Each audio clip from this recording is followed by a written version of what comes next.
నెల్లూరు జిల్లా ముత్తుకూరు మండలం కృష్ణపట్నం గ్రామ పంచాయతీలో ఆయన ఎన్నికల ప్రచారం నిర్వహించారు.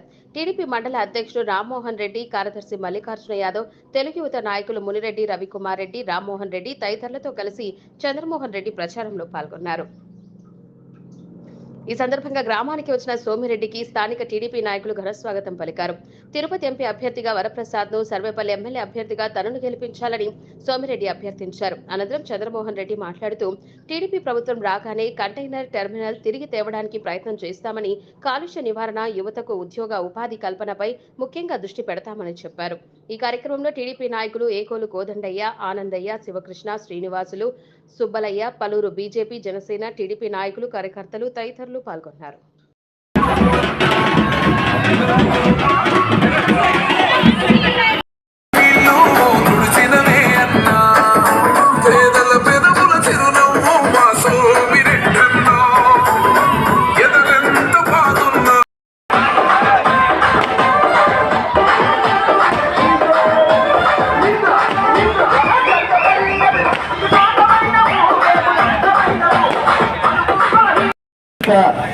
నా మీద అభిమానం ఉన్నా కొంచెం దూరమైనా వాళ్ళందరూ కూడా దగ్గర అవుతున్నారు. ఎంపీటీ సిట్టింగ్ ఎంపీటీ సీట్లు, మాజీ ఎంపీటీ సీట్లు, ఆనంద్ బాబు, ప్రసాద్,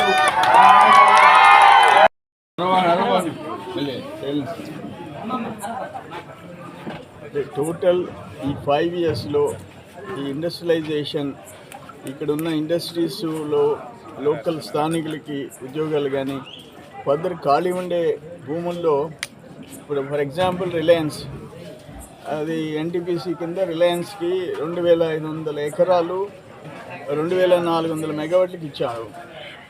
వాళ్ళు స్టార్ట్ చేయలేదు ప్రాజెక్ట్. ఇప్పుడు కొత్త పరిశ్రమ తీసుకురారా? అట్నే ఈరోజు సాగర్మాల వస్తుంది, అదొక వరం సీ కోస్ట్కి, మళ్ళీ పరిశ్రమలు తెచ్చేదానికి అవకాశం ఉంది. అట్లే ఎస్సీజెడ్, కృష్ణపట్నం ఎస్సీజెడ్ 6000 ఎకరాలు 10 ఏళ్ల నుంచి 15 ఏళ్ల నుంచి అంటే ఖాళీగా ఉంది. దానికి ఆ ప్రయత్నం ఎవరు చేయటం లేదు. అందుకని డెఫినెట్గా మేము దేవుడి దేవల్ల ప్రజలు నన్ను ఆశీర్వదిస్తున్నారు. గెలిచిన తర్వాత మా గవర్నమెంట్ వస్తుంది. గవర్నమెంట్లో ఏ ఎకరా కూడా ఖాళీగా పోను. ఇప్పుడు సాల్ట్ ల్యాండ్స్ ఉన్నాయి, వాళ్ళకి ఇప్పుడు నష్టపరిహారం ఇవ్వలేదు. అది మా బాధ్యత ఉంది. స్థానికులకు ఉద్యోగాలు ఇప్పించాల్సిన బాధ్యత ఉంది. కాలుష్యాన్ని అరికట్టించాల్సిన నామ్స్ ప్రకారం ఇది బొగ్గు తెచ్చి, నాసిరకం బొగ్గు తెచ్చి జనాల్ని ముంచుతున్నారు, కాలుష్యం బారిన వేస్తున్నారు. ఇటువంటివన్నీ అనేక సమస్యలు ఉన్నాయి. వాటన్నిటిని పరిష్కారం చేస్తాం. అన్నిటికంటే కృష్ణపట్నం కంటైనర్ పోర్ట్ తమిళనాడుకి తరలిపోయింది. దాన్ని తిరిగి తెచ్చే దాంట్లో రాజీ పడకుండా పోరాడతాం. ఇవన్నీ చాలా బాధ్యతలు ఈ ప్రాంతంలో మాకున్నాయి. వాటిని డెఫినెట్గా అట్లే ఆక్వాకల్చర్ మేము ₹2 unit irrespective of zone, non zone 10 ఎకరాలు 20 ఎకరాలు మేము చేసాం.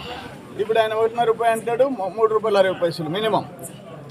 పైన ఉండేది ₹6, ₹7. అన్నీ పచ్చి మోసం చేసే పరిస్థితి వచ్చింది. ప్రజలు కూడా తెలుసుకున్నారు. వాటన్నిటిని స్ట్రీమ్ లైన్ చేస్తాం. First industrialization, second pollution control చేయటం, థర్డ్ కొత్త పరిశ్రమలు తేవటం. ఇవన్నీ మా మీద బాధ్యతలు ఉన్నాయి. డెఫినెట్గా మా కర్తవ్యాన్ని మేము నిర్వర్తిస్తాం.